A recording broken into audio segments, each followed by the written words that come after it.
All right, you're watching DefenseReview.com. I'm here with Robert Silvers of B&T, and he's got a very interesting anti-drone device technology here, and he's going to tell us about it. So, Robert, what are we looking at here?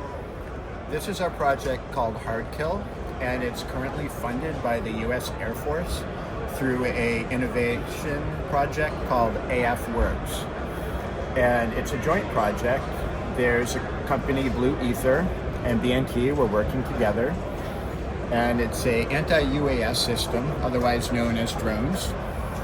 What it does is it will optically detect drones within 100 meters and then shoot them down. It has the latest AI edge computer, NVIDIA Blackwell. So it can auto-designate targets, it can track them with optical flow, and then it uses real munitions to shoot at them. And what's special about it, of course, there are other anti-drone systems. What's special about this one is the low cost per shot, basically, because you don't want to shoot down a $1,000 drone with a $15,000 munition. So this will accept different weapons platforms. Right now for the SHOT Show, there's just a dummy gun on it, but in real life, you could put a weapon we're developing, which is a 40 millimeter system that would be fed by a feed chute from a 100 round drum.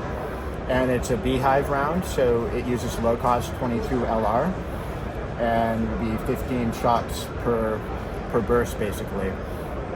Or you could mount an AR platform to it and use something like a 60 round drum magazine or a belt fed upper, but it's very modular. So you could change it for the mission. It's man transportable, it fits into a Pelican case, and you could have something like an expensive asset like an aircraft land, and then the guys can wheel out a few of these and it will protect it. If you have like a tiered ring defense system, this would be like the last line of defense as drones swarmed in expensive aircraft. So basically it's designed and developed to handle a drone swarm. Yeah, that's the goal. So, we have milestones and it's currently funded contract. So this is the first public showing of it. But yeah, that's what we're going to demonstrate. It has a full user interface. In the field, it will not have a display built onto it. That's just for the show. But the operator would have a tablet. You could even use a phone. And it connects to a cloud network. And then you could manage clusters of these. Different organizations can have their own clusters to manage, and you would log into the cloud with your organization ID, and you would have different permissions. Like an operator would be able to authorize shooting, where there might be like a spotter who couldn't shoot, but they could like designate targets. So people can work together with different permission levels and do different levels of actions with it. Got you. And if you had multiple units of this, could they be integrated somehow or coordinated?